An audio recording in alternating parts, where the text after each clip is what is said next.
This is a Black History Month panel, and the reason why we wanted to host this panel is because as an Indigenous youth organization, we really wanted to honor Black History Month and honor our Black and Afro-Indigenous relatives with a celebration of Black History Month itself. And so we wanted to showcase some of our incredible alumni and show who they are, the knowledge that they hold, and some of the incredible work that they do in a very collaborative type of learning environment. In this panel, we're going to be talking about a lot of different amazing topics, and you're going to hear from so many incredible youth. But some of the topics that we're going to be discussing include intersectionality, ancestral wisdom, the reclamation of identity, joy and rest as resistance, the embodiment of joy in art, and spirituality as well. And so the name of our panel, like I mentioned, is all about Black love. And we drew inspiration from this name, if you could already guess, from bell hooks. And so the idea of this was that we kind of came together as a team and we thought about what we wanted this panel to really embody, what energy we wanted to embody, and what energy we wanted to give out in the space as well. And bell hooks really teaches us how to look, experience, embody, and learn about love in such a radical way. And bell hooks talks a lot about the ways that our relationships in the world and in community teach us so much about the struggles of the world that we live in, but also about the joys and our relationships to love specifically. So before we get into the actual panel, I'm going to tell you all a little bit about IYR. I'm going to try to turn my camera on, so hopefully my internet just, uh, acts right today. Prayers up, everybody, please. Oh gosh. But yeah, so IYR or Indigenous Youth Roots is a national Indigenous youth organization. And what we do at IYR is that we envision a future where Indigenous youth are empowered and connected as dynamic leaders in vibrant and thriving communities. And so we do this through so many different programs. Like I mentioned, I'm a solidarity specialist and I work in the solidarity department. Some other programs that we have are our impact programs, and we also have a lot of events that we throw, and we also give out grants to grassroots groups, and most of our programs are really grounded in Indigenous ways of knowing and being. And the idea is that we want to strengthen community by amplifying the voices of Indigenous youth and also through their allies, which is what we do at the Solidarity Department specifically. So if you're here, you're probably involved with us in some way, but if you want to get more involved, feel free to visit our website or follow us on Instagram if you don't already. Yeah, and stay tuned to more amazing programming. We're coming out with some awesome programs in the next couple months here. We also have a report that's coming out about our Black and Indigenous Solidarity Program, community consultation sessions, and talking and looking really deeply into Black and Indigenous solidarity specifically. Today, we are going to be diving into a conversation that is meant to be very celebratory, rooted in love, joy, and resistance. But I just wanted to preface it by giving a trigger warning because we might have mentions of, colonization. There might be mentions of trauma and different things that people experience in their lives. And so we do have two mental health supports available. So we have Kelsey and Gary here. At any point, if you feel overwhelmed or if you feel like you need to talk to anybody, please feel free to reach out to them. Kelsey and Gary, do you want to unmute and maybe say hello or just write something in the chat? Yeah, Ani Bojo, everyone, thank you so much for being here.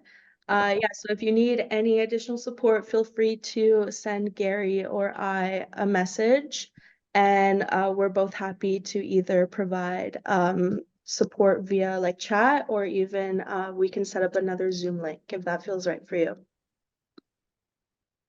Awesome. Thank you so much, Kelsey. And then Gary did say in the chat, greetings, everyone. Thanks for welcoming me into your virtual space this evening. I can be reached via private message in the chat or by text during our time together tonight or anytime afterwards. And Gary's number is also in the chat. So please, please, please feel free to reach out to them at any point. I know it can be hard sometimes when we feel triggered and we really want to push through and be engaged in a conversation, but we really want you to take care of yourself first and foremost. So if at any point you want to reach out to any of them, please do so. So now I'm going to introduce Jaden. Jaden is so incredible. She's one of our youth and she's going to be performing a poem for us today. So, Jaden, I'm going to pass it off to you to introduce yourself and to go ahead with your performance. Hi, Sego, quick. I'm super excited to be here with everyone. Can you hear me okay?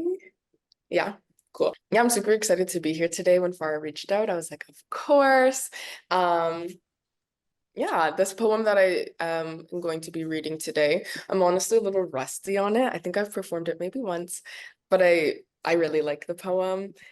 As I go through, you might be able to kind of like identify the four different routes that I kind of navigate throughout it.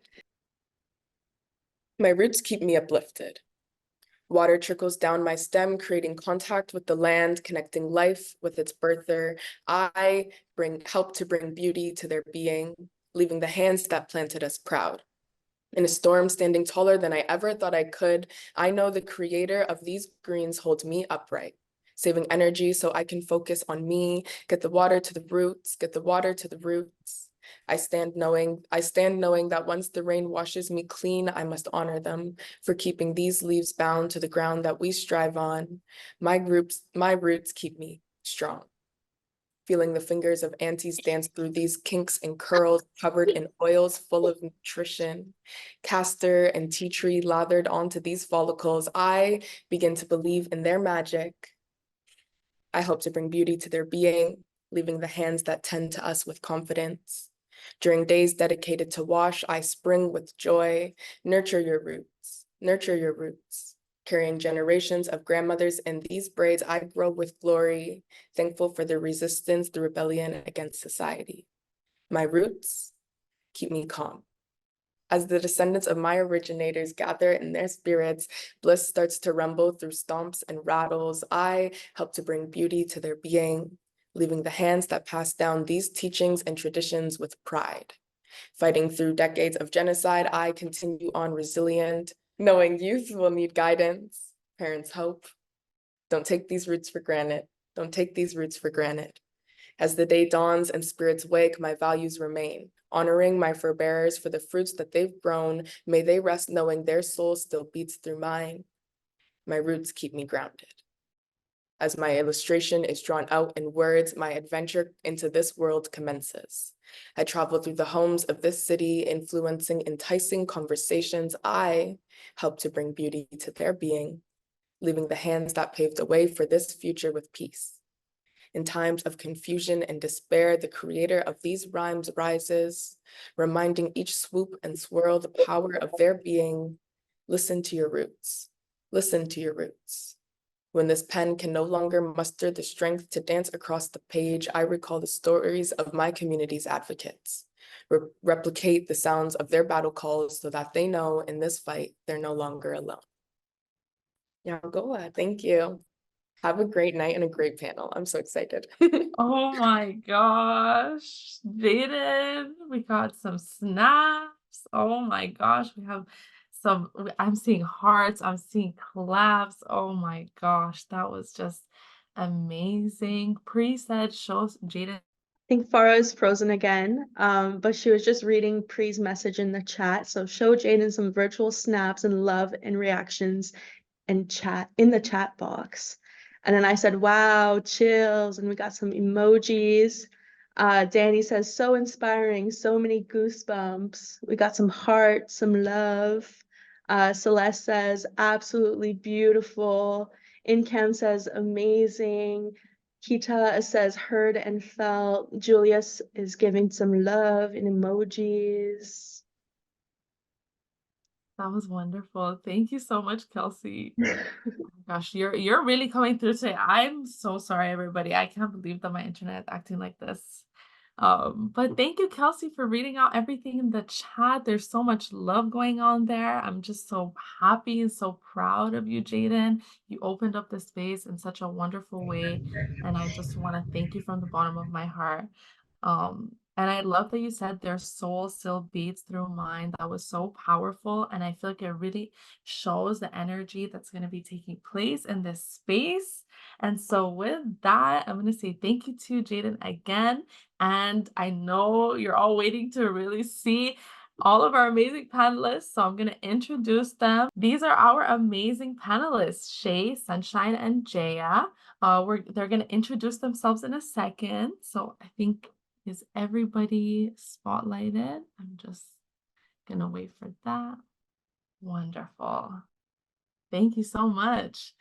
For our first question, and just to introduce everybody, I'm gonna ask our amazing panelists to introduce themselves. And when you introduce yourself, I want you to let me and the audience know, what does Black History Month mean to you? And maybe we can go Shay, Sunshine, and then Jaya. Beautiful. Thank you, Farah. Hi, everyone. I am Shay. I use they, them pronouns. I am currently situated in Hamilton, the traditional territories of the Haudenosaunee and the Mississaugas of the Port Credit. Excuse me. A bit about me. Oh, sorry. Yes, Black History Month. What Black History Month means to me. Well, Black History Month is a beautiful time for Black folks to get together and really celebrate what it is that makes us joyful, what makes us happy, lets us connect to our roots, our ancestry. But I do that like every day. So this month in particular is, I guess, showcasing Black excellence, showcasing that we aren't just a resilient people, but we are a ever-present people and can't be moved. And I mean, I'll be talking a lot. So like, I'm gonna pass it off to Jaya. That's amazing, Shay. Sorry to interrupt. That was wonderful. It's so nice to hear about what Black History Month means to you. It's so inspiring. And tell us a little bit about yourself too. Who are Oh, you? who am I? I'm a lot of things. I am a living ancestor, so I walk in the world doing the good work that I want to leave. With that being said, I am currently working in the government in Environment Canada doing wildlife conservation, predominantly around caribou and migratory birds. So taking care of our winged and our four-legged. On the side, I also do peer research for Black youth who are neurodiverse in the education field to make sure that we cover up those gaps in which our Black youth can fall through in the education system. I've done work in anti-Indigenous and anti-Black racism. I also do consulting on those things as well. Just making sure that my voice as an Afro-Indigenous or Afro-Mi'kmaq individual, as well as a Two-Spirit individual, that my voice is heard in the spaces that it needs to be, and I uplift the other voices that also need to be there. That's so amazing. Thank you so much. Oh, it sounds like you do so much incredible work. What an honor it is to know you. Thank you for that wonderful introduction. And maybe I'll pass it on to Jaya if you want to introduce yourself and then tell us a little bit about what Black History Month means to you. Hi everyone. My name is Jaya, she, her. I get super nervous in crowds, so the fact that I'm looking at myself, I'm really hyper aware. So you're gonna just see me looking like dead at myself. What do I do? That feels like a big question. First, I'm from Nova Scotia. I'm Afro-Indigenous. I'm from one of Canada's largest and oldest Afro-Indigenous communities. My mom's from North Preston and my dad's from East Preston. Back to this, what do I do? I'm currently working with survivors of human trafficking and sexual exploitation. Outside of that, I'm a doula. I'm really passionate about reproductive justice and birth work. I'm a nerd. I like policy and research. And so I'm trying to find some way to intersect like the intersections of like policy and research, but also like programming and community supports for yeah, like for Afro-Indigenous birth givers. I think that it's really important. My hobbies, I don't know, I like nature. I like to spend a lot of time outside, mainly by the water. I'm kind of a little bit of a like a tarot and astrology nerd, so I spent a lot of time doing those things. I like to write. Poetry is one of those things that kind of just like bleeds out of me sometimes. Yeah, I feel like it's so hard to answer questions about myself. Even writing that bio, I was like, "Whoa, who am I?" But that's like the little bit. I love that. That was so amazing. Thank you, Jaya. And what does Black History Month mean to you? Oh my gosh. I knew I was supposed to answer that, and then it just like whoosh. To me, it's ancestral veneration, really. It's about celebrating and acknowledging what came before us and uplifting that and, thinking about what's to come next and organizing spaces and places to be better for the next generations and uplifting and telling our stories from our perspectives and, writing our own history. I think it's about taking our own power back and, like I don't know, I think it's a firm stance. It's a there's so many aspects and components to it, but it's this unwavering, like we shall not be moved. You can't embrace us, you can't move us. To me, it's just that reminder that there's so much work to be done, but there's so much that has been done. And we owe our respects to so many people that came before us. And I think it's a time to really acknowledge the path that was laid out and how we carry the torch going forward. Oh my gosh. Jaya, that moved me so much. It almost was giving like you're running for president, except if being a president was actually beneficial to the world, that was, oh my gosh, wow. You're just amazing. When I was listening to, I was like, wow, Jaya really does God's work. That was wonderful. Thank you for sharing that. That was amazing. And then I'm going to pass it on to you, Sunshine. Tell us about yourself. Who are you? What does Black History Month mean to you? Can't wait to hear it. Hey everyone, thanks again for having me. I'm always excited to be working with this organization and yeah, to see some of you folks again that I haven't seen in a while, to see your faces. So my name is Sunshine. I use he, him pronouns. I'm a queer, non-binary, disabled person living in the Toronto area, although might be moving soon, but still within Treaty 13. And I am an artist, community worker, a person who enjoys rest. And so I do not have like a 9 to 5. I just kind of, you know, take on, I just do freelance work really. So within like arts and community. And yeah, I prioritize rest and joy. And that is a big part of what I try and prioritize actually during Black History Month. So for me, Black History Month is a time to, first of all, my birthday is also during February. So for me, it's like the beginning of the year. And with that being said, it's a time for me to set out my intentions and remember that my life doesn't start or end with me, and that I am continuing the lineage of my ancestors and the work that they have done. And so during February is a big time for me to prioritize rest, prioritize joy, prioritize love, prioritize learning and unlearning, but with like holding that space very carefully for myself and, to reduce burnout as much as I can and intentionally figure out what my plans are for this year, where I want to focus my intention and how that contributes to the story of my ancestors and the story of our community. Wow, Sunshine, that was so amazing. It's just so like incredible to hear you talk about prioritizing rest, especially during Black History Month. Because, as we all know, like we live in this world that's always pushing us to work, work, work, produce, and just fight constantly. And it's to hear you knowing how important rest is and to holding yourself up in such a high position, such a high way, and to really honoring yourself, your body, your mind, your spirit, and your ancestors is just so incredible.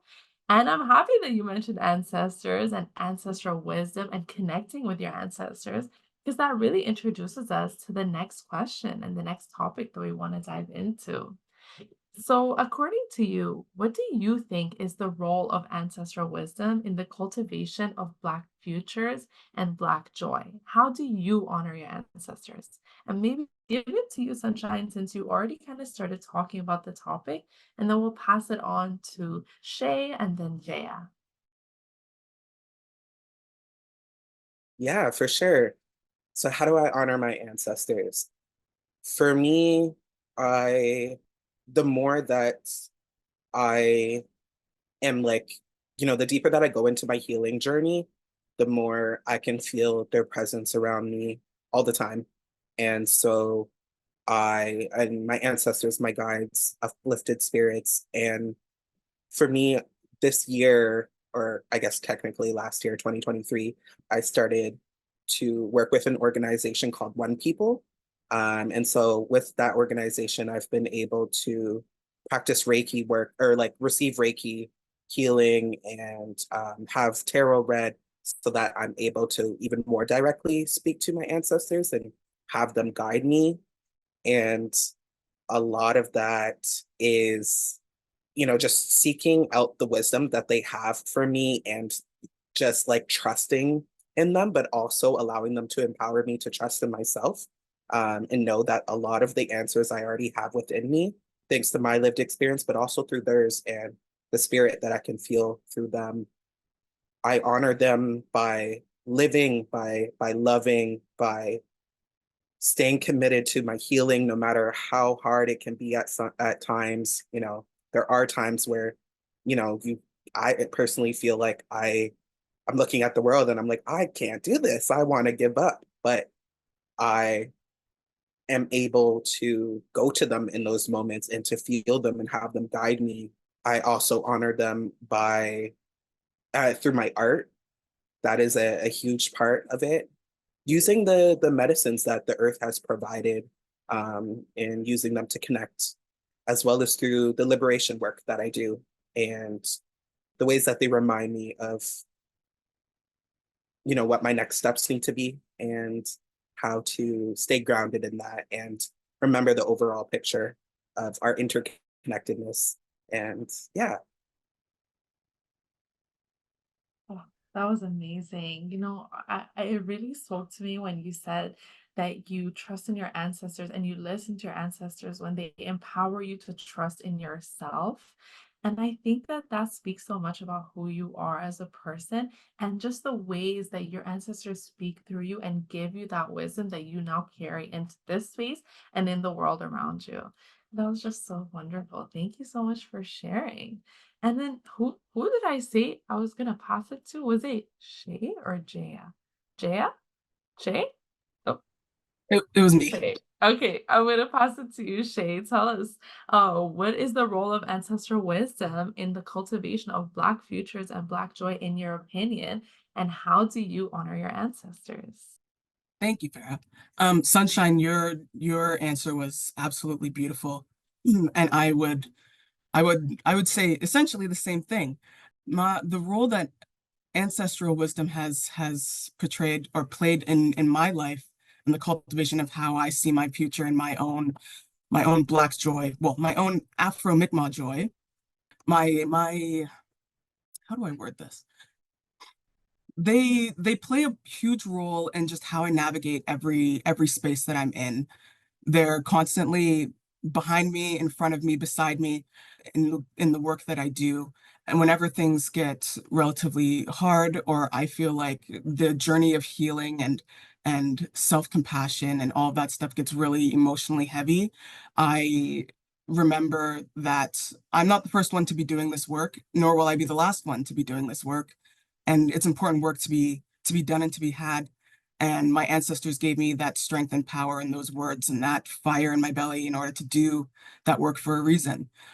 So when it gets tiring, I just sit with that feeling and remember that is why I'm here. I was put on this planet for a reason, and my reason is to dismantle everything and make a big loud noise about it when I need to.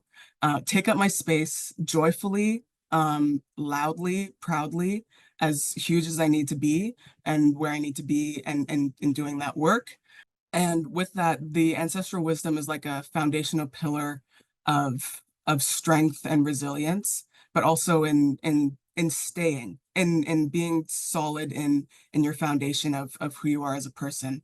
And I honor my ancestors by simply existing in the first place. Existing in the sense of taking up the space where I need to and where I want to, but also in showing up in spaces where I might not necessarily be the most welcome, and making other people uncomfortable in my existence, because why not? It's my favorite thing to do. And that I mean, like, in making myself big, loud, proud, Black, Indigenous, and queer, in spaces where big, loud, proud, Black and Indigenous and queer folks aren't necessarily in or invited to. So when I'm in there, I'm going to make sure that the voices of those folks are heard, at least to my best ability. I can't speak for everyone, of course. But that is how I hold true to, hold true to myself, as well as hold honor for my ancestors, which come from not only the African diaspora, but the Caribbean, as well as Turtle Island on the East Coast. So Jaya, we're probably cousins because I'm also from North Preston.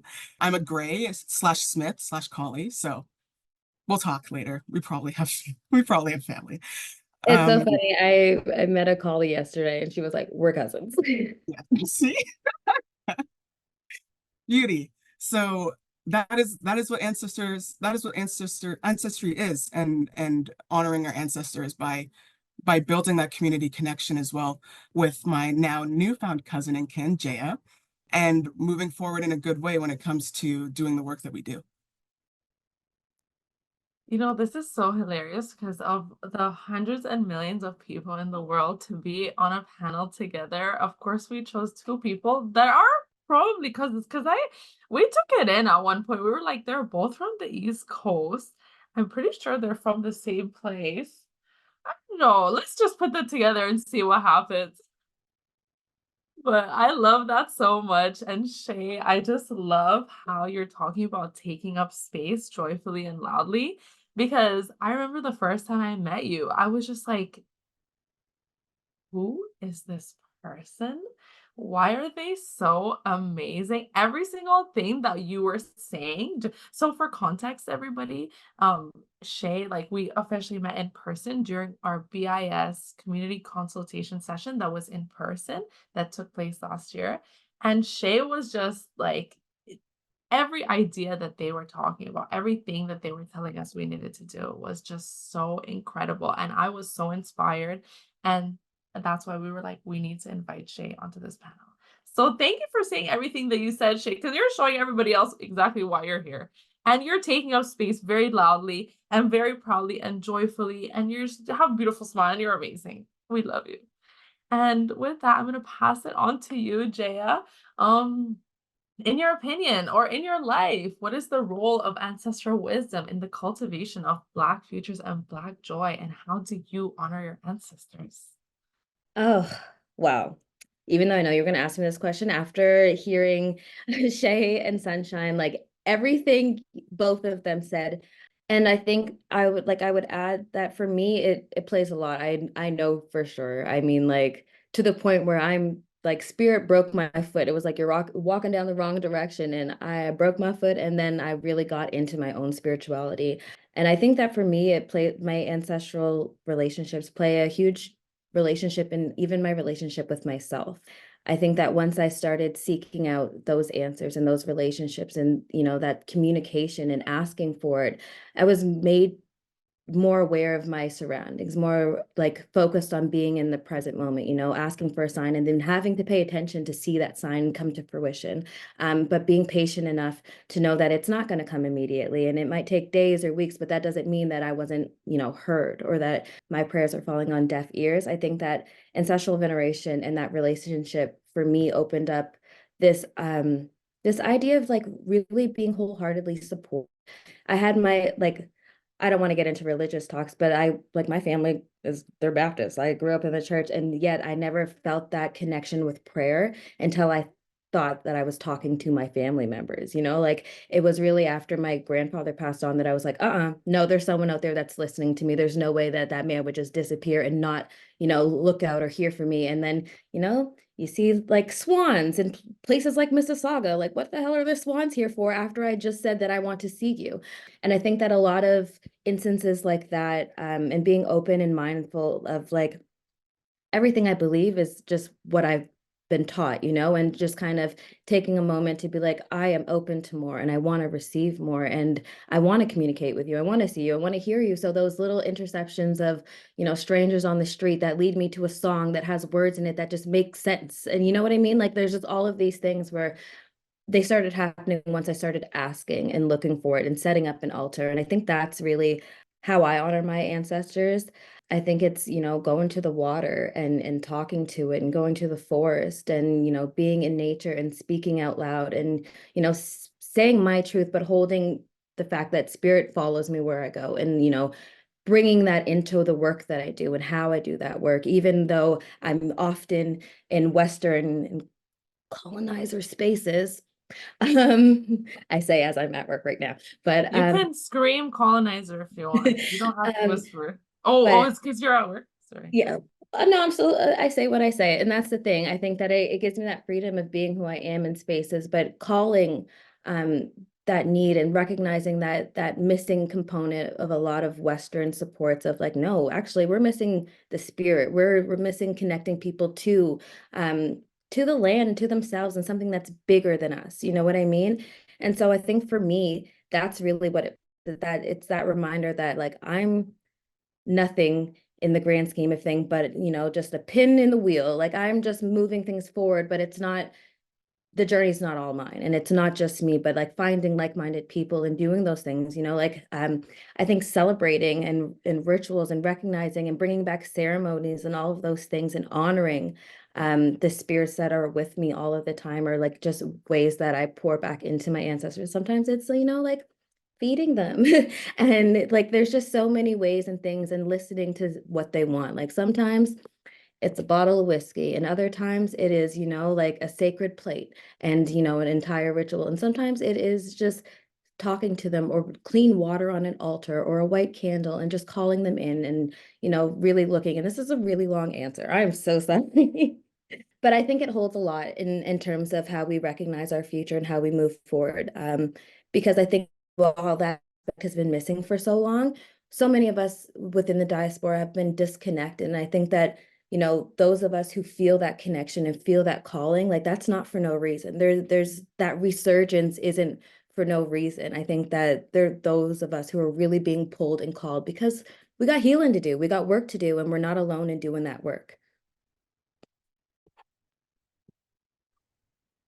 Oh, sorry. That was so amazing.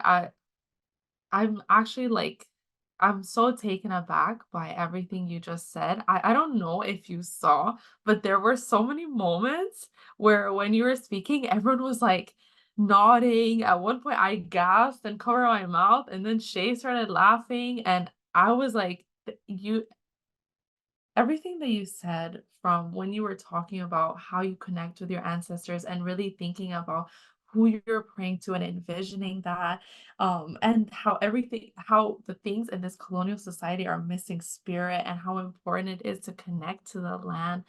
I mean, just even in the chat, you can see everybody saying what a powerful answer that was. It was so incredible. And I want to say, you made me think about this. Sometimes I say I read this article, it's really just a TikTok, but I saw this TikTok once, and it was this African lady talking about how, we might have inherited intergenerational trauma, right? It happens, right? It's the truth. But we also inherit ancestral wisdom and all of those amazing things that our ancestors were, they are, who they were as people, their skills, every beautiful thing about them that lives through us. And you just made me think about that. And talking to them is so important. I just love that. Thank you. What an amazing response, everybody. Thank you for that. And yeah, Sunshine, go ahead. After you respond, Sunshine, we're gonna go for a 5-minute body break, everybody. So I'm gonna pass it on to Sunshine and yeah. Yeah, I just wanted to say, like, both Shay and Jaya, like, thank you so much for sharing that. It just connected with so much of the things that y'all have said. And like between the poem and what you said, like I have teared up twice during this and just wanted to like add in. I know that the name of this is inspired by All About Love, which I'm reading right now. Have that blur effect on so you can't really see. But hey, right? It's again another part a thing that I'm doing this Black History Month is reading that and reading it all the way through this time because I wasn't ready the last time I picked it up. But there's a part in the book where Bell Hooks is talking about how like love is a big part of the revolution and like spirit as well and like doing that spiritual work of connecting back to the divine and that like came up as I was listening to you folks speak and just like how that's essential to our liberation is the revolution of spirit. So that really like hit home as y'all were speaking. So yeah, thank you. Oh, wow. Thank you for bringing up such an amazing point and really connecting it back to the title and the inspiration for this panel. And you're so right. Spirit is the center of everything, and we have to connect to that. And we do that in so many incredible ways. And one of them is by connecting to ancestors and by connecting to community and centering love in everything. Yes, I love it. Wonderful. So we're at 6:46 right now. We're gonna take a 5-minute body break. Everybody, please feel free to stand up, walk around, stretch your arms, stretch your legs, grab some water, go to the washroom if you want to, and we will see you back. Hello, everybody. Are we all back in the space? Give us a thumbs up if you're back, 2 thumbs up if you're really excited.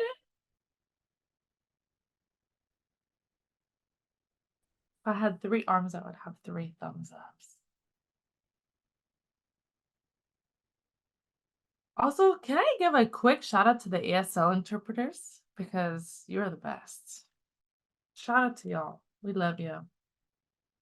Such an honor to have ASL interpreters in this space. I'm so happy.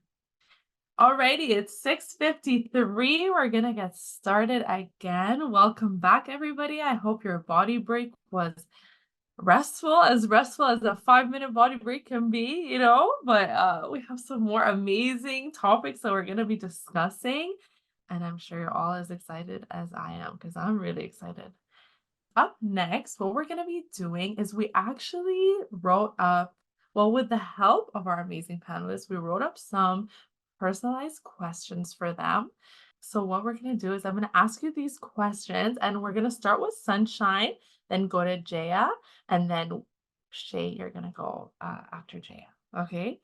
Thank you, Pri, for adding that question in the chat. So my question for you, beautiful Sunshine, is so you mentioned already that you're an artist and that you draw a lot of your inspiration from art. And so where do you draw the most inspiration from as an artist? And how does Black joy fit into your work? Yeah, I have been an artist all of my life, but within like the last just over a year, I've got into visual art. Was never able to draw, never took art classes in school, or visual art classes. I was a drama nerd. Over the last year, or just a little over the last year, I started to become really frustrated that the only queer and trans representation that I would see to in art was white bodies and skinny bodies. For me, that created a want and a dream to see the community that I know. Like when I go into queer community, it looks nothing like that. And the folks in the community look like me, and they are brown, black, disabled, fat bodies, and so I wanted to see that represented in art. And so I started drawing for myself and decided, actually, you know what, these are pretty good. I should share this with the world. That has pretty much been almost all of my inspiration has been Black folks who I've seen in community, Black folks who I love, who are my friends, and who inspire me as well, including people that I've never met. I've recently drawn up Asada Shakur, And so I am excited to put that out there. Currently, she's like my Instagram picture in my profile, but I'm getting ready to drop that soon. Really, it's just, you know, African descendant folks are, and Black folks around the globe are who inspires me for everything, whether it's the liberation work that I'm doing, whether it's, you know, the art, but oftentimes they come together. And sorry, I just have some notes here. But yeah, it's just been a privilege and an honor to be able to take that inspiration that I get from the world and be able to mirror that back through art. And I also am very inspired by other Black artists who have been doing this for long before me, even ones that are presently still here, presently here, who have just been doing art, visual art a long time before me. Yeah, I mostly just draw Black, queer, and trans bodies, and as well as like revolutionary people. And yeah, that's a big part of my healing and my joy, and just yeah, what makes me feel the love and feel connected to the overall movements that are going on. I love that. I'm very fortunate to follow you on Instagram, and I've seen your artwork, and it's so beautiful. And I think I saw the what you drew of Asada Shakur. First of all, shout out to Asada Shakur, a revolutionary icon. Okay, period. But shout out to you, Sunshine, because your art is so beautiful, and the fact that you're increasing representation, but also that it's so close to you, that is something that you care about so much and that you really bring it to the forefront is just so incredible. And I just think that that's beautiful because you're right, right? And I think we're all sick of seeing the same narrative and the same type of media and art posted everywhere all the time. And so to be able to see your beautiful artwork all the time is just so incredible. And I thank you for all the amazing work that you do, and for really embodying Black joy in that as well. And just looking at your smile, you can just see, right? Oh, thank you so much. Thank you for answering our question. Pre posted in the chat, follow Sunshine. So if you want to follow Sunshine on Instagram, his Instagram is posted in the chat. And so next, I'm gonna move on to you, Jaya. I want to ask you a little bit about spirituality. So you talked about your spiritual journey a little bit in a previous question, and so I want to dive into that a bit more with you. And you did tell us that spirituality plays a big role in your life. And so, in your opinion, what role does spirituality play in fostering unity, joy, empowerment within your communities today? Can I just start by saying I love how you ask questions and you show that you listen to previous answers. I don't know, it just warms my heart because I was like nervous, but then you like brought up points I already made. I was like, oh yeah, okay, I did say these things already. I love it. It plays a huge role in my life, really, because I feel like when I don't pay attention, when I don't listen, like I get reprimanded. Like and so I feel like it's that like life really just taps me. But I don't know, it feels like I have my own little community council. And so it's for me, like, sorry, let me gather my thoughts before I just go on like a whole tangent. The role that it plays for me, I think, is like it's forced me to accept and like stand in humility and just be okay with not knowing and be okay with learning and doing things wrong over and over again, but at least I'm doing something and I'm learning from my own actions. I think that my relationship with spirit gives me discernment, like knowledge is comprehension, but wisdom is using that knowledge and comprehension and making better choices and doing things and recognizing how they impact the future or how they impact the present, how they impact others in our environment. I think that it's one of those things where for me it's really just it's integral to how I stand in spaces and how I walk into spaces and recognizing that like I don't walk in spaces alone because when space, like, I don't know if anybody else is super sensitive to energy. I am, always have been, but I'm like the type of person where if I walk into a building and there's the shit's going on in there. Sorry, I had to say a bad word. I walk out and I feel that. And so I felt that throughout school, and I couldn't understand. And like, yes, I like it was anxiety, but it was something beyond that. You know what I mean? And until I started recognizing spirit for what it was and, holding space, that there were other things in the space that I couldn't see, and that didn't mean they weren't there. Until I started being okay with that, I felt like I was always anxious, constantly feeling overwhelmed, or like something was pressing on me. And until I started like speaking back out into the air, like, okay, like I only want those who are here for, my highest good, or who are willing to work with me to do better, who are willing to teach me and help me to learn. And then like, the negative energies kind of dissipated. And so I think that like recognizing and speaking out loud, and being okay with it, because I will be honest, for a long time I thought I was super weird. Like I thought I was like super strange, because I would like say things and like I'm trying to explain like, oh, like there's a voice. I'm not crazy, but it's not my internal monologue. It's not my voice, but I feel like I have to say this to you. And that would used to feel weird. Moving past that and like holding that like that space to be like, okay, maybe I don't get this message, but this is for someone. Like these words or these sentences aren't coming to my mind for no reason. And so like sharing things out loud, and then people being like, how the fuck did you know that?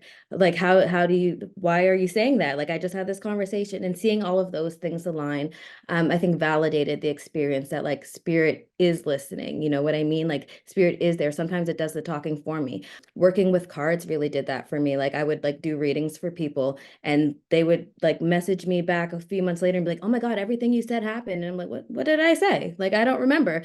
Because those messages weren't for me. And so I don't hold them onto them, but like recognizing how holding that space for other people and working with other people is like, I don't know, it's just like part of that healing journey. And it feels natural. It feels like an obligation almost. And I don't mean it in a with a negative connotation, but it feels like there's just nothing else to do if I don't include spirit. Like I'm not doing it to the best of my ability. I'm not doing it, you know, full-heartedly and wholeheartedly and intentionally, unless I recognize spirit in that work, because why would I be doing it if I wasn't led to, you know what I mean?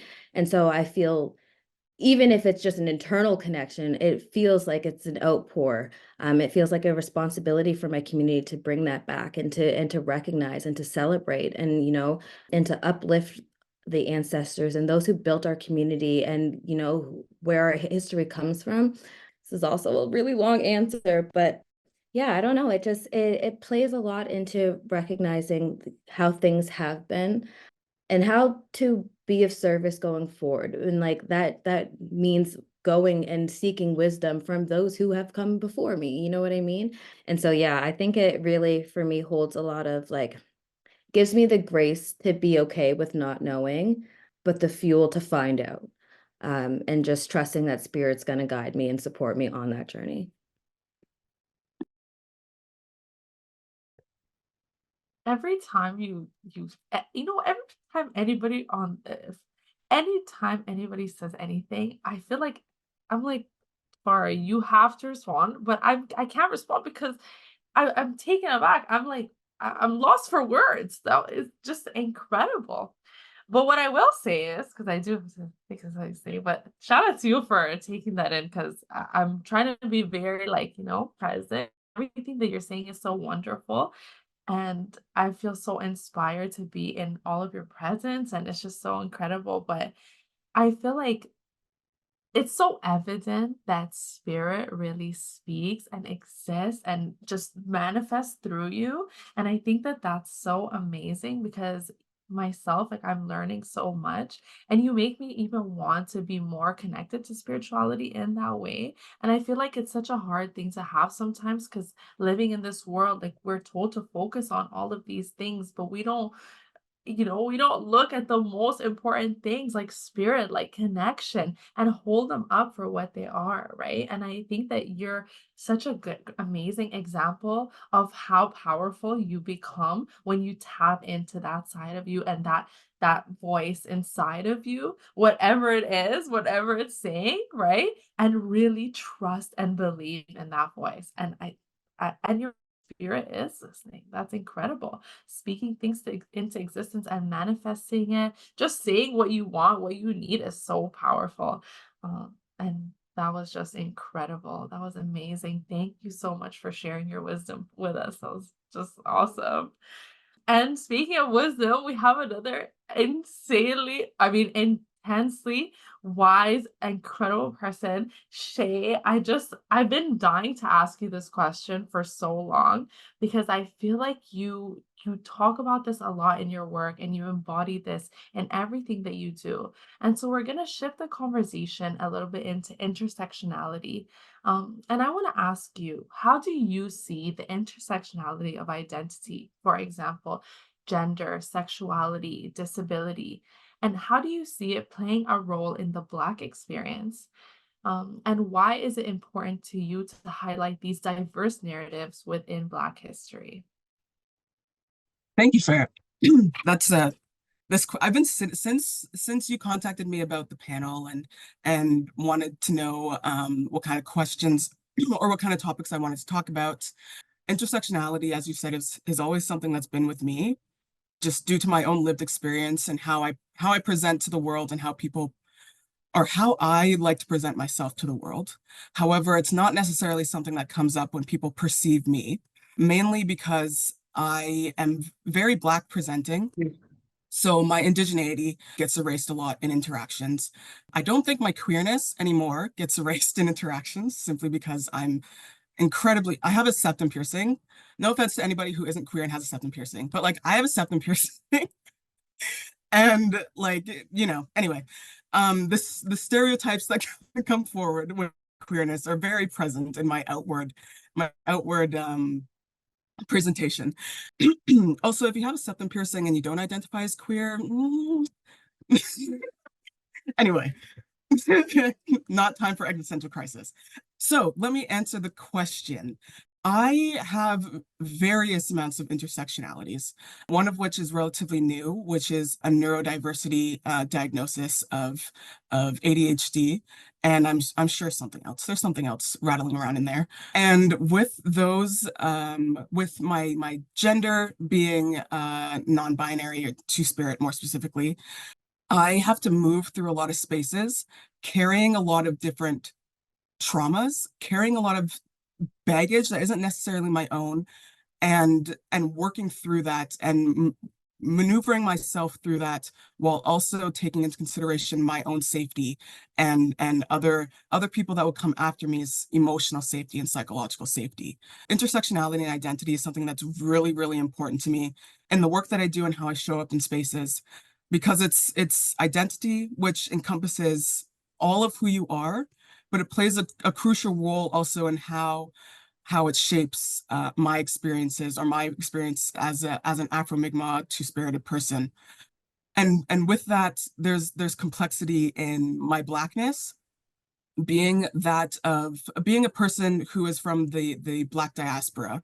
I obviously have roots in Africa, and I have roots in the Caribbean, but my where I'm situated in Turtle Island and from the East Coast, my ancestry is there as well as overseas, and wanting to acknowledge those things and it's it and how it presents itself in how I navigate spaces. When acknowledging your intersectionality and acknowledging my intersectionality when it comes to the Black experience, there's a lot of conversations, especially within the Black community, around queerness that isn't necessarily the most positive, just due to colonialism and entrenched biases of heteronormativity and queer erasure. And so myself as a Black person going into Black spaces, I need to make it very clear that that is where I stand and that is where I'm situated, and to ensure my own safety, but to also open up conversations within the Black community that being queer isn't just like cute little hip white thing that people are doing. It's very much in my identity. It's very much who I am as a person. It's not a choice that I've made. It is in my blood, in my genes, in my being for a reason. And that reason is because it's a gift. Being able to love whomever you want to love and express that in ways that you want to express it in your body and how you present yourself to the world internally is important, and it's a gift. And so I make sure that everybody knows that when I step into spaces. That is part of my my gift to other people as well, and part of my black experience and my queer experience in those spaces. It's also my chance to be more visible in spaces. It comes up in social justice and equity, where I make sure that I hold space for myself in places that won't necessarily hold space for me. I make sure that I do that uncomfortable work so that the people after me or the people beside me don't need to if they aren't comfortable in doing that. I gladly will be that voice at any point in time and make whomever I need to make uncomfortable in order for the comfort of BIPOC to us LGBTQIA plus folks, excuse me, to be comfortable and to take up their space where they need to. Because the Black experience, the queer experience, the disabled experience, the any sort of marginalized experience hasn't been at the forefront of any discussion ever in time and history. And that needed to end at the inception of history. That needed to end before it even began. And so I'm doing my part to dismantle that just in my existence, and making sure to create that space for other people, and making sure that it's an empowering thing to say you're queer. It's an empowering thing to say that you're Black. It's an empowering thing to say and to be unapologetic in who you are. It shows that you have care for yourself. You have care for the communities that you are expressing yourself as a part of, and it gives, I mean, well, not you as in like everybody here, but like it gives me at least the sense of being, the sense of belonging, and knowing that I'm holding myself. If society isn't going to hold me, I'm going to hold myself, and I'm going to hold myself in a way where society has to see me because I exist. We exist. And us existing, we need to take up our space where we don't have it. So many gems, so many gems. Were just boom, boom, boom. It's a gift. We exist. And shout out to making people feel uncomfortable, you know? Because sometimes you really have to do that. But how powerful is it that you go into spaces, you're a trailblazer, saying everything that you feel, everything that you say, because you know it needs to be said, right? Making people uncomfortable is a really funny and important point, right? Because if we are always comfortable, we will never learn. People will never learn.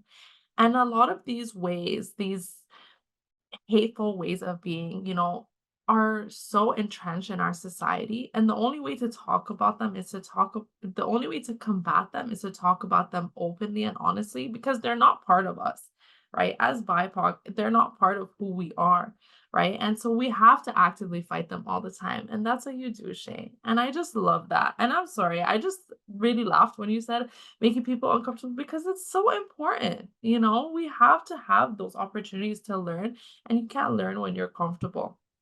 And Exactly. I It's fun. yeah, it's super fun. It's so fun. And it is a gift. You're a gift to Stop. the world, truly. And I think you also introduced an amazing topic, right? About self-love, about loving yourself, honoring your identity, every aspect of your identity, and being so loud and proud in every space that you're in. So I'm going to bring it back to you, Shay, and ask you, what do you think is the importance of radical self-love in community? And what's your relationship to radical self-love? How do you practice it? And I also want to preface this question by saying the reason that we're asking what your relationship to radical self-love is because we know that radical self-love is not something that's so easy to achieve, right? And so we want to know about your journey with it. And what do you feel is the importance of radical self-love in community specifically? Yes, thank you. This is a really, like, this is a big question, and it's going to be a big answer. It's just simply because I've never been, I haven't always been in this position of loving myself as much as I do. On various levels due to, well, colonialism is a big one. Growing up in a predominantly white city is another. growing up without community, be it Black, but also growing up in Ontario when majority of my family and my roots are on the East Coast was also really hard. So there was a lot of navigating that I needed to do in order to love myself properly and to not love myself in the way that other people love me. And by saying that, I mean like the masking that I potentially do for other people's comfort, and realizing that in me masking these things and me making myself smaller, or me masking the emotions that I am genuinely feeling, is hurting myself, not letting me grow, and it's also doing a disservice to the people that want to get to know me for who I am, and I'm not giving them that chance to do that, and I'm not allowing myself to grow in the process. So it's been a very big journey. I'm still on it. It's a never-ending journey, really. But there was once a time when I didn't want to be in the body that I'm in. I didn't want to have the skin that I was in. I didn't want to have the hair that I had. There was a time when I didn't necessarily like who I was as a person, simply because society told me that I wasn't what society wanted to see, which is like, the Eurocentric, straight, whatever, what have you situation that society has put on us as BIPOC and queer folk. But now here I am, loud, proud, Black, brown, two-spirit, all sorts of making everybody's head spin when I give them my pronouns and give them all the information that they need to know about me. And so I think even just that alone, being able to put words to how I feel and how I present myself to the world is radical self-love. Putting my pronouns in my signature is radical self-love. Might make somebody else uncomfortable to read it, but it makes me very comfortable at work to be able to express myself that way and feel like I can express myself that way, especially without ramifications for making somebody else uncomfortable. So I love myself by making sure that other people know who I am fully and wholeheartedly, without fear of consequence of what that means. So like if somebody doesn't like it, that's on them to figure out. It's not for me to coddle them if they don't like it. I love myself. So if you don't, like, that's your loss, really, at the end of the day. I feel like sorry, there was a second part to your question, Farah. I think you answered it, but Okay, beautiful. that was amazing. I'll repeat the questions for you in case you want to think about it, but I think you answered them perfectly. But the questions were, what is the importance of radical self-love in community, and what is your relationship to radical self-love, and how do you practice it? Yes, okay, so I basically answered it. But Yeah. there is one more thing in how I Mm. practice it. I practice radical self-love with a real nice 17th step skincare. Um, I drink lots of water, and I'm now on my locking journey too, actually. So that is how I'm getting in touch with not only my Black roots, but my Mi'kmaq roots as well. Hair is very important in most cultures, especially in Black and First Nations cultures, be it braids, be it locks. And so I'm in my lock journey. I go to a loctician, a Black loctician, of course, but you'd be surprised. Anyway, I go to a Black loctician and we sit, and she has her fingers in my hair, and we talk about whatever it is that we feel we need to talk about in the day. And we express our vulnerabilities, we have funny conversations, we have hard conversations, and we do all of this while she is physically touching my head. She's physically touching my crown. She is touching what people will see when I walk out of her door and what people see when they see me. She's touching my hair, which holds my stories, it holds my ancestry, it holds my traumas, it holds my joy, it holds my love, it holds my expression of who I am as a person. My hair is me, and my radical self-love is in my hair. It's in my castor oil that I put in my hair. It's in the vanilla that I put in my hair. It's being able to put in all of nature and what is nature and what is medicine on and in my body. It is radical self-love is existing in the best possible way that you can for yourself and for your community, and how you see fit. Thank Yes. you. Yes, it is. Yes, it is, Shay. Yes, it is. That was just incredible. Yes to everything. You know, thank you for teaching us and telling us about how you love yourself, because now we get to love ourselves the same way and we get to learn about you and everything you do. And I And I'm so happy for you that you're going on your unlocking journey. It's going to be amazing. It's already amazing. It's Thank just you. giving. You're welcome. Thank you for Thank sharing all of that. Because it's interesting, right? The conversation about self-care. And like sometimes it's just strictly about what you do to yourself, your body, blah, blah, blah. And right, that conversation, but also it's about loving yourself, caring for yourself, and self-love. But it's like bringing those 2 together really does show you something amazing, right? And not to hijack the conversation, but everybody at IYR, Indigenous Youth Roots, my team members, they hate me because I'm always telling everyone to start taking vitamin D, and I'm never gonna shut up about this, you. okay? Yes. And this is a shameless, but vitamin D changed my life, everybody. Please start taking it. Anyways, Sorry, yes, while we're on that point, melanated folk tend to be deficient in vitamin D. yeah. So all the melanin in the room, gotta take your supplements. Yeah, yeah, you need to, please. It changed my life, I'm telling you, okay? I'm not being dramatic, honestly.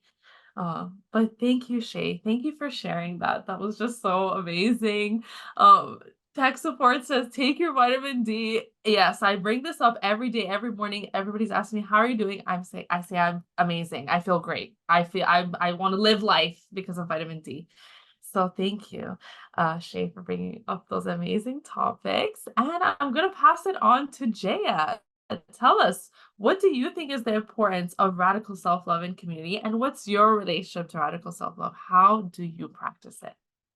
In relation to community, for me, really, you can't pour from an empty cup. And so if I don't love on myself, if I don't, give myself the time to rest and rejuvenate and to give myself the grace to feel down and to actually feel uncomfortable emotions, like to me, that is radical self-love, letting myself feel things wholeheartedly without trying to avoid them. I'm like a big feeler, but also I have a horrible relationship with like my own emotions. I can hold everybody else's, but my own, I find very difficult to like figure out what it is I'm feeling. And so like working with the little emotions wheel. But also like I'm so happy I'm going after Shay, because I think that your conversation about hair like kind of reminded me of this journey.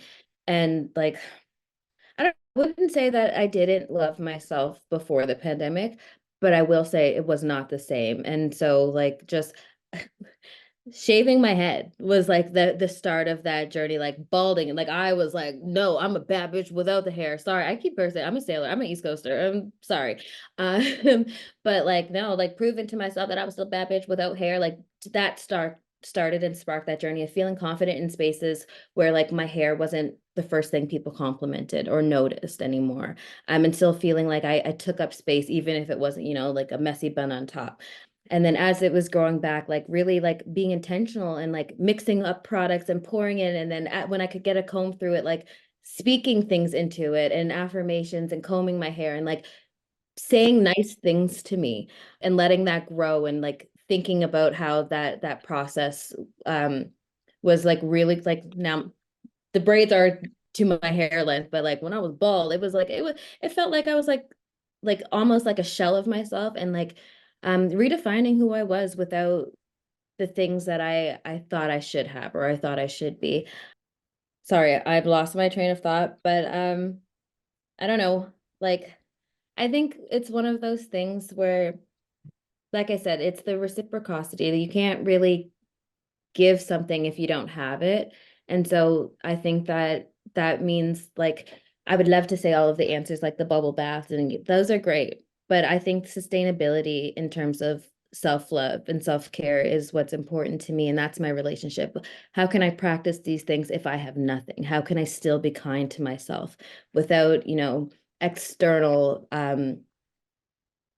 things? Like if I didn't have a bathtub, if I didn't have nice perfumes, or if I like, how would I still care for me? How would I still be kind to me? And removing all of the material aspects and components. And I think that that journey of saving my head and growing it back really allowed me to decenter the material things and the things that like I had a physical connection to, and like what I could buy. Because my answer before, like I used to shop, like I like to shop. That is self-love to me, but it's not sustainable. You know what I mean? And it's that instant gratification, and that's great. But like when the Amazon box goes out, those feelings are still present. And so a lot of the self-love that I'm intentional about now is really just letting myself be how and who I am in that moment, and letting that shift and change, and not being confined to, some version of me, which is why I felt like I thought it was so hard to write that bio, because radical self-love to me looks like redefining who I am and being okay with like, actually, I don't like who I was last Tuesday. She said some things like I'm a person, and like learning and growing from that. Holding on to things just because they're comfortable and I'm used to them. I think that a lot of my self-love journey has been letting go and leaving things behind, whether that be friends or, places of employment or just whatever that is, but not letting comfort overtake my need to find and to do more. And I think that that was a struggle for me. I would often stay in places, in spaces where I felt myself getting too big and growing out of them, but because they were comfortable, I was like, no, I can be smaller. I can stay small. But part of that self-love is like, no, I'm going into bigger spaces. What the hell? If I'm the smartest in the room, I'm in the wrong room. If I'm the biggest thing in the room, I need bigger spaces and bigger people to fill up that. And so letting myself journey off of what I thought was the course, or what I thought was my end goal or my ideal outcome, and being like, actually, no, I don't want that. And that's okay, or giving myself a timeline and not meeting it, but not being upset with myself. And just, yeah, giving myself the grace to just enjoy this human experience, because it's not forever, you know what I mean? And so like I've never been a human before. I don't know what the hell to do. Like and so letting, yeah, like I'm not supposed to have everything figured out, and I'm not supposed to know all of the answers and all of, why would it wouldn't be a fun journey, you know what I mean? And so giving myself the comfort in knowing that it's not actually the final resting place that's like the mission. It's all of those many things in the middle, and then letting myself enjoy those, even when it's like, oh my god, I should be doing something productive, but like, no, I want to do this. Or oh my god, I should be doing something fun, but I want to do, like, like kind of being patient with the shoulds and woulds, and just kind of being.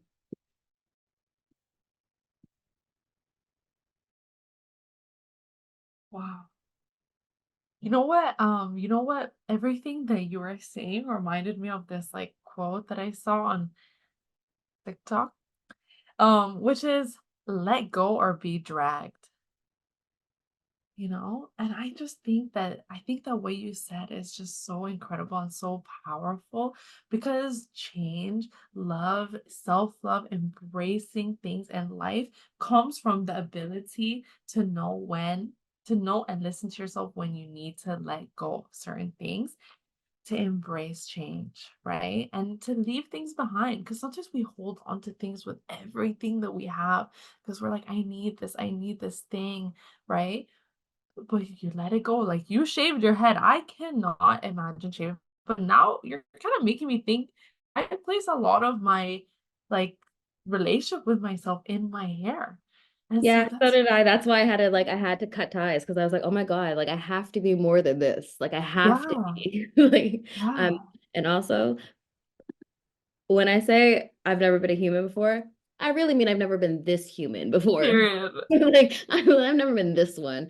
Um, but I definitely feel y'all with the multiple journeys. Like I've been here, just not JF. Wasn't JF before. This is the first go with this one. No, but I think you make such a good point. It's our first time out here. we're allowed to make mistakes, right? Making mistakes is actually the most beautiful part of life. And sometimes we're so hard on ourselves, but making mistakes is how you learn, right? It's how you become better. It's how you access the highest version of yourself. So thank you for talking about that. Thank you for telling us about that and bringing up so many incredible points. And sunshine, beautiful sunshine. I'm going to pass this question on to you. What do you think is the importance of radical self-love in community, and what is your relationship to radical self-love? But before I ask you that question, I'm so sorry. I was informed by management that we're taking a picture. So everybody, smile. Jay, where are you? Okay. Everybody, if you're okay with taking a picture, turn your camera on. If you don't want to be in the picture, you could turn your camera off. We want to see a lot of beautiful smiles. Okay. I'm gonna say three, two, one. Someone Three, else two, turn the camera. one. Okay, three, two, one. Okay, I'm gonna take Mm, another one. okay, 3, 2, 1. Okay, hold on. I'm gonna do one gallery view. okay. Oh my God, so many people have their camera on. It's feeling cute. Okay, Oh, 3, 2, 1. Okay, one more. 3, 2, 1. Cam had balloons going on. yay. Thanks, everybody. Thank you, everybody. Thank you all for turning your cameras on. If you didn't want to, that's completely okay. If you did, thank you so much. If you see yourself, or if you see yourself on our Instagram, yeah, that's where it's going. Most likely, I think. Let me not say too much. I might be talking, I don't know. But hopefully that would be cute. Okay, so sunshine. What do you think is the importance of radical self-love in community? And what's your relationship to radical self-love? How do you practice it? Yeah, it's always been something that I have struggled with. And again, going back to Bell Hooks, she is teaching me a lot about that through this book. Like I've heard most of us have heard the quote that says like, if you can't love yourself, how are you going to love anybody else? And although I don't fully find that true, and she talks about that as well in the book, I do understand that like the depth that I love myself creates the depth that other people can love me. And at the end of the day, I want to be and am in this moment and will continue to prioritize that. Am loving myself more than anybody can possibly love me. And that opens up the window for me to,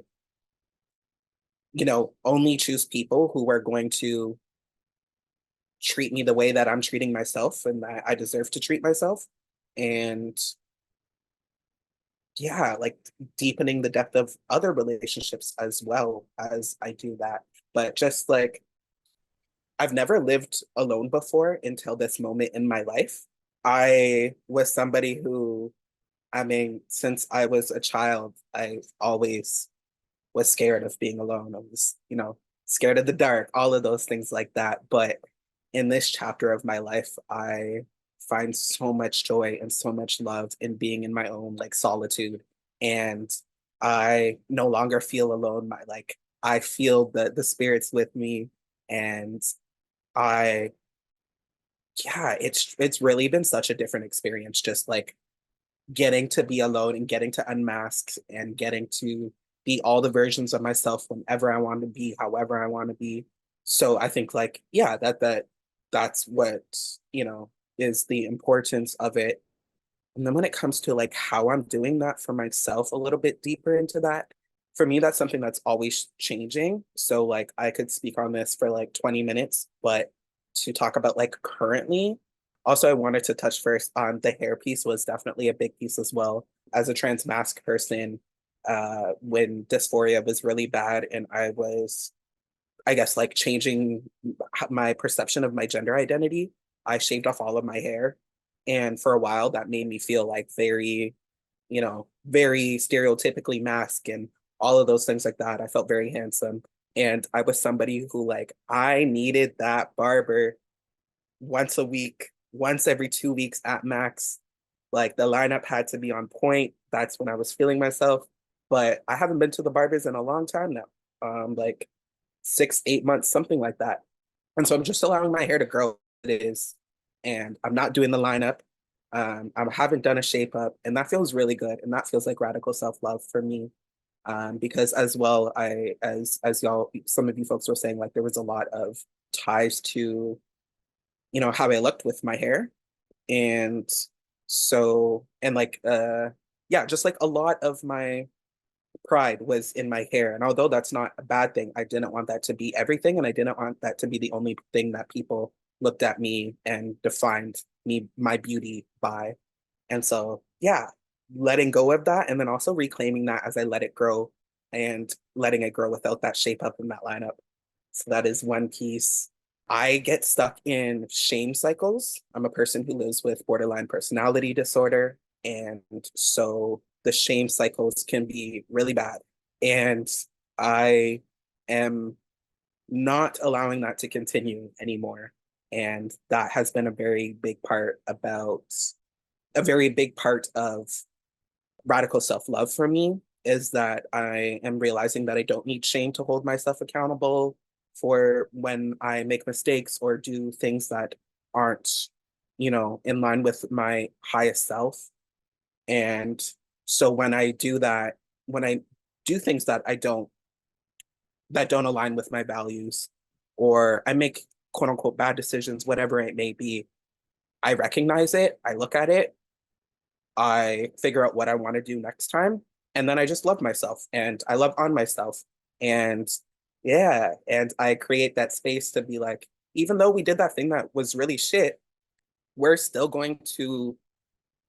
we're going to thank ourselves for how we showed up in those moments because at the time we thought that was the best way to show up for ourselves. And we're going to move forward with how we intentionally want to respond next time. And so that has been a very big part of me lately, rather than getting stuck in the like, I'm a bad person and all of those cycles that weren't helpful for myself or anyone else, including the people that I would harm. Another thing that has been huge for me recently when it comes to radical self-love is letting go of Western and colonial and capitalist focused ways of radical self-love, or sorry, not radical self-love, of self-love. And that looks like not tying it to consumerism, although there are physical things that can make me happy. I don't want it tied to consumption or like overconsumption in particular. That also looks like not putting myself in these white queer spaces that I know I'm not going to have a good time at. I think before I would like go to these events and be like, all right, this is what community is. And so I would go and then I'd be there and I was like, I want to go home. Like, this is overstimulating. Y'all are like, the music is loud. I've also been sober recently for the first time in my 20s. And so those spaces just like are like a lot less intriguing to me, even less so than they already were when I am choosing spaces that I'm going into. I'm very intentional now about what the community is going to be like in there, what their values are. Is it going to be empowering? Is it going to fill my cup? Is it going to take from it? Also, with that being said, I have ditched Western therapy. Like, I no longer go to a therapist. And although I understand why that is, like, I've been going to a therapist since I was 9 years old, and I've been medicated for my mental illnesses since I was 9.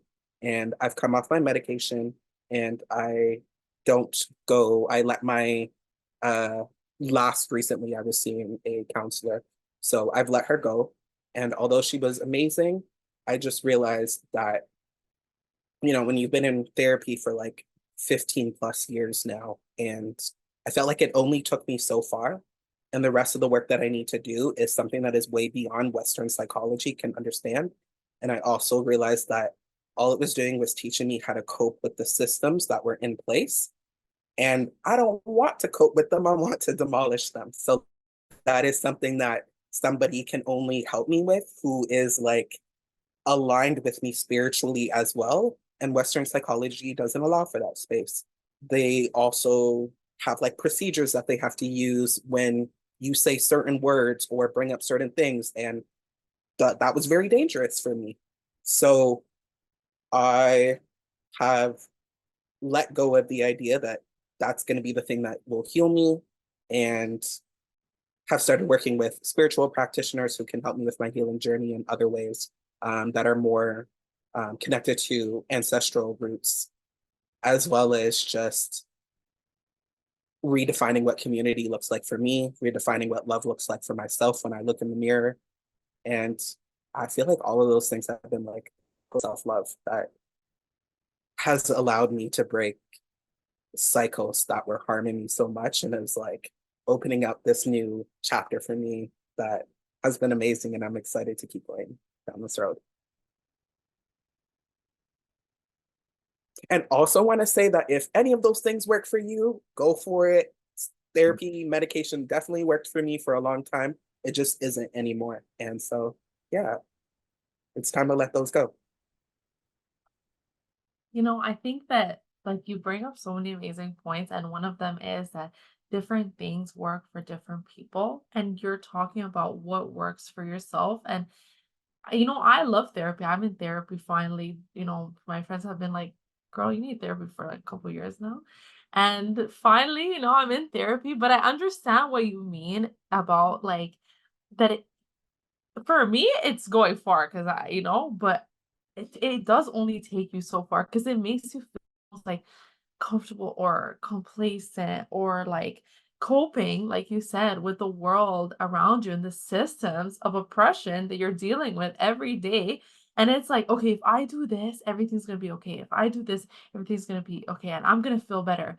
But it's like sometimes it's like, do you want to feel better when the world is on fire around you, or do you want to fight against this world, against these systems, and create a better, more beautiful world so that the next 7 generations don't have to experience those things?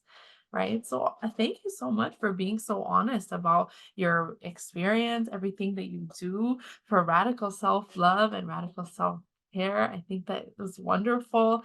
I love that you're detaching from shame. I think that's so important. We cannot learn and grow if we are shaming ourselves. Something's not adding up. We have to just allow ourselves to make mistakes and to accept what comes. And what you said, process, acknowledging it, learning from it, moving forward, thinking about what you want to do better next time. That was just, it's such an important thing, and it really changes your life. And shout out to you, Sunshine. You're just so amazing. That's why your name is Sunshine. It's not surprising. Let's be real. It's 7:46. I did say in the chat that we were gonna have a question and answer period, but I'm like, I think we will have time for maybe one question. So if anybody really wants to ask a question, please go ahead and put it in the chat right now. That was a lot of Sorry if that was stressful right now, but as you can in this moment, if you could. And yeah, we're gonna let our three panelists answer the question. Panelists, you're amazing. You've said so many wonderful things. Jaya, you said you kept saying, oh my, so long. That's why you're here. But anyways, but now for these answers, we'll try to keep them a little bit shorter so we have time for closing. Not saying your answers were long, they were perfect earlier, but just to keep to that point. So we have a question in the chat, and it says, I am really curious about what the panelists' names mean to them. Oh my gosh, that is such a good question. Okay, who wants to go first? Anybody? Okay. I can start because so my name Sunshine was given to me as a nickname because I was born on a very sunny and warm February day. So my mom actually gave it to me as a nickname when I was a child.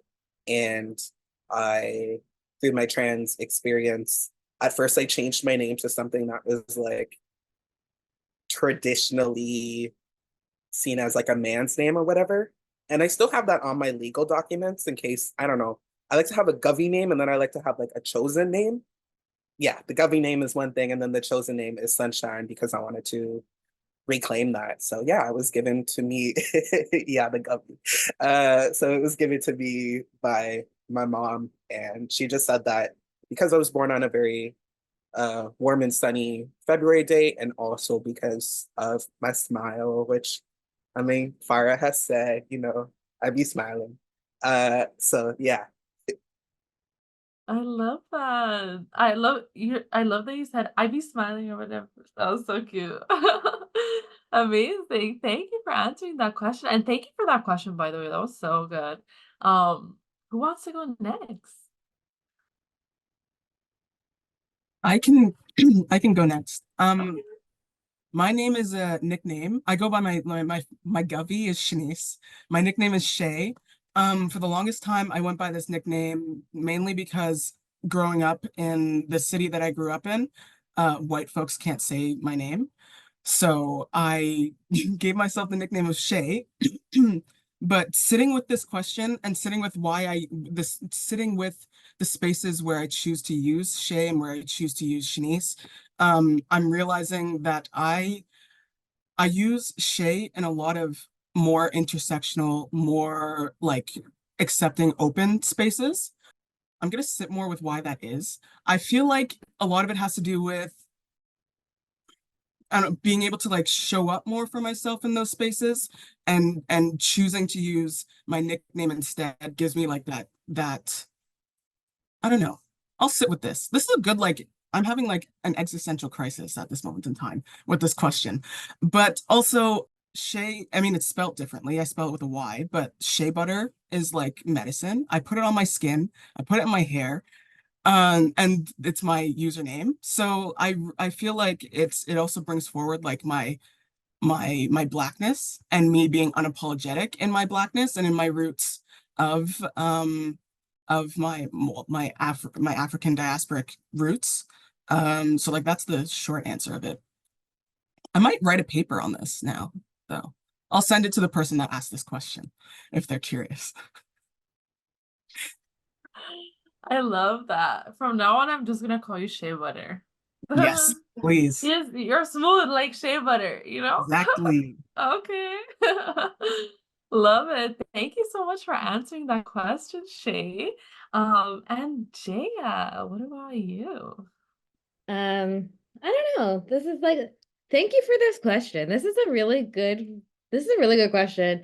So Jaya is my given name. I had no thought into it. I was not involved in that process.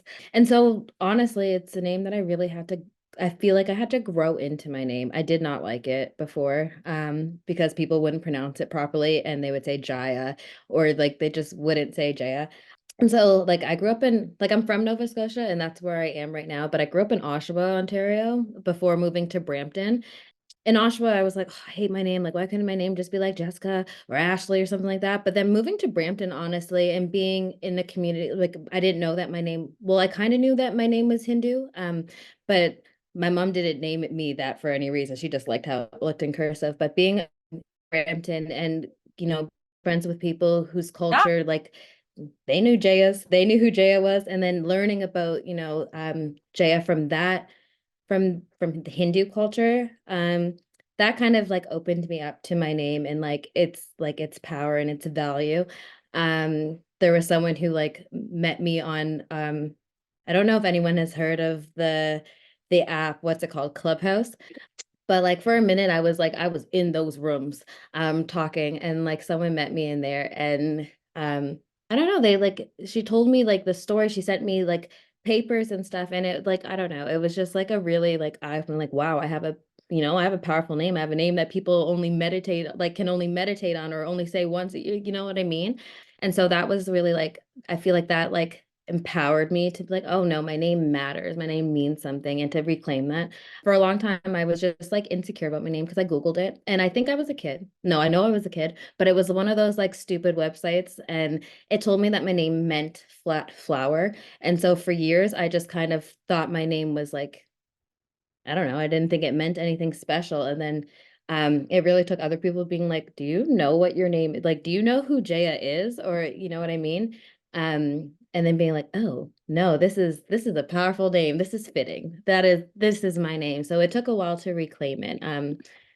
Really my name to me means I don't know. It's such a good question. Like I have to really like think about this. What does my name? I don't know. I love this question. Thank you. Thank you to who asked this question because now I really have to like, what does my name mean to me? I don't know. Um, I know it means more to me than it did before because now I don't let people say it wrong. Like, whereas before I used to just let people call me what they were going to call me. Now it's one of those where it's like, actually, it's pronounced Jaya. And then when people are like, thank you for correcting me, it's like, it's okay. Or when I'm in school and someone's like, oh, I'll probably get it wrong. And I'm like, I will correct you every single time.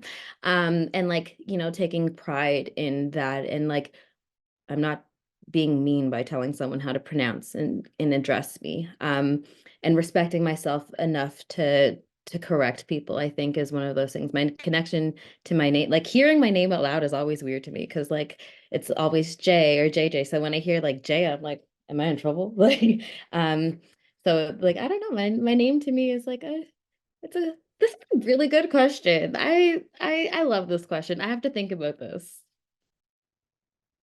But yeah, thank you so much for everyone sharing that.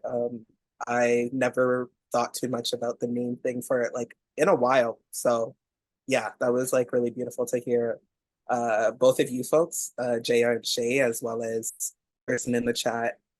RIP. There we go. Oh, thank you, Sunshine. Sunshine is our second moderator today. Thank you, Sunshine. I was saying that it's such a wonderful question, and you all had such amazing answers. It's so wonderful to be able to hear about your relationships with your names because names are very powerful, right? Whether or not you got to choose your name, I feel like it says so much about you. And your journey of really connecting with your name is a very powerful one. So thank you all for sharing that. And also about name pronunciation, I super feel that. Like when I moved to Canada, everybody used to call me Farah, and then I one day I stood up and I said no more. And I said, my name is Farah. And also just so everybody knows, Farah or Farah in Arabic means happiness. So I was like, I have to hold on to this name with everything that I have and everything I am, because it really is who I am. And so I'm happy to be able to share that with you all as well. Thank you again for the question. Thank you, everybody. Oh my God, I'm swinging my arms around, but you can't see me. I'm going to try to turn my video on. Just pray for me. Somebody prayed really hard, and it was going really well for a long time. So we got 4 minutes, right? Okay. Thank you all so much for being a part of this incredible panel. I'm just so happy. I feel so full. There were times when you were all talking that I felt like crying when I was reading the comments in the chat. I just was like overwhelmed with emotion in the best way. Jaden talked a lot about connecting with her roots in her poem, and I feel like you all took us on that journey in such a beautiful and well-rounded way. It was just so incredible. It's like a full circle moment just hearing about your connections to your ancestors, to the work that you do, and then also your relationship with yourself and the ways that you love yourselves and community. And so thank you so much to our amazing panelists, Shay, Sunshine, and Jaya. Thank you so much to Jaden for her powerful poetry. I know she's not here, but thank you, Jaden. Shout out to you. I am, Everybody. thank you. Oh, you're here? Jaden, I'm so sorry. I thought that you said have a nice panel, so I thought that was you saying goodbye. But thank you for staying for the panel. Oh my God, I love you. You're literally the best. Of course. Um, and thank you to our ASL interpreters. Oh, love you so much. It's been really nice also watching you like sign and everything. And I'm just really happy and grateful to have you in this space. Thank you to our mental health support, Gary, and also to Kelsey for being here as our mental health support. Gary says, so much gratitude to share with so many people here this evening. Ashe, a reminder, you can reach me by text, and the number is in the chat at any time. Thank you to the entire team that made this come together. Pri, Colleen, Kelsey, Julia, the comms team.